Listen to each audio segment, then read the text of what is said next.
ದೇಶದಲ್ಲಿ ದೀಪಾವಳಿ ಸೇಲ್ ನಡೀತಿದೆ. ಇದಂತೂ ನೀವು ಮಿಸ್ ಮಾಡ್ಕೊಳ್ಳೋಕೆ ಹೋಗ್ಬೇಡಿ. ನಾನೀಗ ತೋರಿಸಿರೋ ಪ್ರಾಡಕ್ಟು ನಿಮ್ಮ ಎಲ್ಲರ ಮನೆಗೂ ತುಂಬಾ ಯೂಸ್ ಆಗುತ್ತೆ. ನಿಮ್ಮ ಮನೇನ ಕಲರ್ಫುಲ್ ಆಗಿಡಬೇಕು, ಮನೆಗೆ ಬಂದವರೆಲ್ಲ ಎಲ್ಲಿಂದ ತೊಗೊಂಡೇ ಇದ್ದೀನಿ ಅಂತ ಕೇಳಬೇಕು, ಅಷ್ಟು ಚೆನ್ನಾಗಿರೋಂಥ ಪ್ರಾಡಕ್ಟ್ಸ್ನ ನಾನಿವತ್ತು ನಿಮಗೆ ತೋರಿಸ್ತಾ ಇದ್ದೀನಿ. ದಿಯಾ ಕಾಮನ್ ಆಗಿ ಎಲ್ಲರೂ ಹಚ್ತಾರೆ, ಬಟ್ ಡಿಫ್ರೆಂಟ್ ಆಗಿರೋ ದಿಯಾನ ನಾನಿವತ್ತು ನಿಮಗೆ ತೋರಿಸ್ತಾ ಇದ್ದೀನಿ. ನೋಡ್ತಾ ಇರ್ಬೋದು ಎಷ್ಟು ಚೆನ್ನಾಗಿದೆ ಅಂತ ಹೇಳ್ಬಿಟ್ಟು. ಇದೇನಪ್ಪ ಇದು ಅಂಬಾರಿಗಳನ್ನ ಎತ್ಕೊಂಡು ಬಂದಿದೆ. ದಸರಾ ಮುಗಿದ್ರು ಇದೇನು ದೀಪಾವಳಿ ಅಂಬಾರಿ ತಂದಿದ್ದಾಳೆ ಅಂತ ಅನ್ಕೊಂಡಿದ್ದೀರಾ? ಇದು ಆನೆ, ಬಟ್ ಅಂಬಾರಿ ತೊಗೊಂಡು ಬಂದಿರೋ ಆನೆ ಅಲ್ಲ, ದಿಯಾನ ಹೊತ್ಕೊಂಡು ಬಂದಿರೋ ಅಂಥ ಆನೆ. ಹೌದು, ಇದರಲ್ಲಿ ನಿಮಗೆ 5 ಆನೆಗಳು ಬರುತ್ತೆ, ವಿತ್ ದೀಪ ಕೊಡ್ತಾರೆ ನಿಮಗೆ.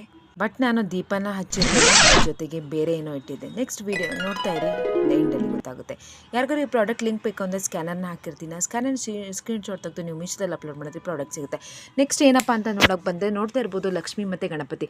ಮನೆಯಲ್ಲಿ ದೇವ್ರು ಇರಲೇಬೇಕಲ್ವಾ, ದೀಪಾವಳಿ ಅಂತ ಹಬ್ಬ ಆದಮೇಲೆ ದೇವ್ರು ಇರಲೇಬೇಕಲ್ವ. ನೋಡಿ, ಗಣಪತಿ ಮತ್ತು ಲಕ್ಷ್ಮಿನ ಇಬ್ಬರನ್ನ ತೊಗೊಂಡು ಬಂದಿದ್ದೀನಿ ಮನೆಗೆ. ದೀಪಾವಳಿ ಹಬ್ಬದಲ್ಲಿ ಈ ಥರದ ದೀಪಗಳನ್ನ ಹಚ್ಚೋದ್ರಿಂದಾಗಿ ಮನೆಯೂ ಕೂಡ ಚೆನ್ನಾಗಿ ಕಾಣಿಸುತ್ತೆ, ಬಂದವರು ಕೂಡ ಹ್ಯಾಪಿ. ನೆಕ್ಸ್ಟ್ ಅನ್ಬಾಕ್ಸಿಂಗ್ ಮಾಡ್ತಾಯಿದ್ದೀನಿ. ಏನಪ್ಪ ಇರ್ಬೋದು ಅಂತ ಹೇಳ್ಬಿಟ್ಟು ನನಗೂ ಶಾಕ್ ಆಗುತ್ತೆ. ಏಕೆಂತ ಹೇಳಿದ್ರೆ ದೀಪಾವಳಿಗೆ ಅಷ್ಟೊಂದು ನಾನು ಶಾಪಿಂಗ್ ಮಾಡಿದ್ದೆ. ಮೀಶೋದಲ್ಲಿ ಇಷ್ಟು ಕಡಿಮೆಗೆ ಸಿಗ್ಬೇಕಾದ್ರೆ 80% ಆಫರ್ ಸಿಗ್ಬೇಕಾದ್ರೆ ಯಾಕೆ ಮಿಸ್ ಮಾಡ್ಕೊಳ್ಳೋಣ. ನನಗಂತೂ ರಂಗೋಲಿ ಹಾಕಕ್ಕೆ ಬರಲ್ಲ, ನಿಮಗೆ ಬರುತ್ತಾ ಕಮೆಂಟ್ ಮಾಡಿ. ನನಗೆ ರಂಗೋಲಿ ಹಾಕಕ್ಕೆ ಬರಲ್ಲ, ಸೊ ಹಂಗಾಗಿ ಮನೆ ರಂಗೋಲಿಯಾಗಿ ಕಲರ್ಫುಲ್ಲಾಗಿ ಕಾಣಬೇಕು ಅಂತ ಹೇಳ್ಬಿಟ್ಟು ನಾನು ರಂಗೋಲಿ ದಿಯಾನ ತೊಗೊಂಡಿದ್ದೆ. ಇದು ತುಂಬ ವೈರಲ್ ಆಗಿರೋವಂಥ, ಮೀಶೋದಲ್ಲಿ ವೈರಲ್ ಆಗಿರೋವಂಥ ದಿಯಾ ಇರ್ಬೋದು. ನೆಕ್ಸ್ಟ್ ನಾನು ಏನು ಅನ್ಬಾಕ್ಸಿಂಗ್ ಮಾಡ್ತಾಯಿದ್ದೀನಿ ಅಂತ ನೋಡ್ತಾ ಇರ್ಬೋದು. ನಾನು ಇದನ್ನೆಲ್ಲ ಕಚ್ಚಬೇಕು ಅಂತ ಹೇಳಿದ್ರೆ ಎಲ್ಲ ಹಾಳಾಗುತ್ತೆ. ನಾನು ಇದನ್ನು ಪ್ರತಿ ವರ್ಷವೂ ಕಚ್ಚಬೇಕಲ್ವಾ, ಪ್ರತಿ ವರ್ಷವೂ ಇಟ್ಕೋಬೇಕು ಅಂತ ಹೇಳಿದ್ರೆ ನಾನು ದಿಯಾನ ಕ್ಯಾಂಡಲ್ನ ಹಚ್ಚಿದ್ರೆ ಹಾಳಾಗೋಗುತ್ತೆ. ಬಟ್ ಅದಕ್ಕೆ ನಾನೊಂದು ಐಡಿಯಾ ಮಾಡಿದೆ.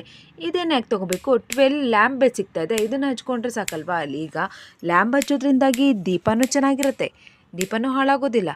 ಸೊ ಹಂಗಾಗಿ ನಾನು ಕ್ಯಾಂಡಲ್ ಹಚ್ಚೋ ಬದಲು ಈ ಥರ ದಿಯಗಳನ್ನ ತೊಗೊಂಡು ಯೂಸ್ ಮಾಡೋಣ ಅಂತ ಹೇಳ್ಬಿಟ್ಟು ಪ್ಲ್ಯಾನ್ ಮಾಡಿದೆ. ಹೆಂಗಿದೆ ನನ್ನ ಐಡಿಯಾ? Oh my god. ಇದು ಯಾವುದಕ್ಕೆ ಬೇಕಾದ್ರೂ ಯೂಸ್ ಮಾಡ್ಕೋಬೋದು. ಬರ್ಡೇಗಳಿಗೂ ಯೂಸ್ ಮಾಡ್ಬೋದು, ಅಥವಾ ದೀಪಾವಳಿಗೆ ಮಾತ್ರ ಯೂಸ್ ಮಾಡಬೇಕು ಅಂತೇನಿಲ್ಲ, ನೀವು ಯಾವುದಕ್ಕೆ ಬೇಕಾದ್ರೂ ಯೂಸ್ ಮಾಡ್ಕೋಬೋದು. ನೋಡ್ತಾ ಇರ್ಬೋದು, ನಾನು ಆನೆಗಳಿಗೆ ಕ್ಯಾಂಡಲ್ನ ಬದಲು ನಾನು ಇಂಥ ಲ್ಯಾಂಪ್ಗಳನ್ನ ಇಟ್ಕೊತಾ ಇದ್ದೀನಿ. ಇದರಿಂದಾಗಿ ಇದು ದಿಯೇನೂ ಹಾಳಾಗೋದಿಲ್ಲ, ಆನೆಗಳು ಹಾಳಾಗೋದಿಲ್ಲ, ತುಂಬ ಲುಕ್ಕಾಗಿ ಕೂಡ ಕಾಣುತ್ತೆ. ಎಷ್ಟು ವರ್ಷ ಬೇಕಾದ್ರೆ ನಾವು ಇಟ್ಕೊಂಡು ಯೂಸ್ ಮಾಡ್ಬೋದು.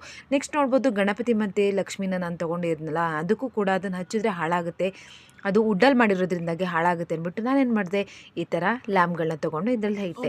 ಇವಾಗ ಲುಕ್ಕು ಕೂಡ ಚೆನ್ನಾಗಿತ್ತು. 12 ಕಲರ್ ಇರೋದ್ರಿಂದಾಗಿ 12 ನನಗೆ ಸಿಕ್ಕಿರೋದ್ರಿಂದಾಗಿ ನಾನು ಎಲ್ಲದಕ್ಕೂ ಇಟ್ಟೆ. ನೋಡ್ತಾ ಇರ್ಬೋದು. ನೆಕ್ಸ್ಟ್ ನಾನು ರಂಗೋಲಿ ನನಗೆ ಬಿಡ್ಸೋಕ್ಕೆ ಬರಲ್ಲ, ಸೊ ಹಂಗಾಗಿ ನಾನು ರಂಗೋಲಿ ದಿಯಾ ತೊಗೊಂಡಿದ್ದೀನಿ.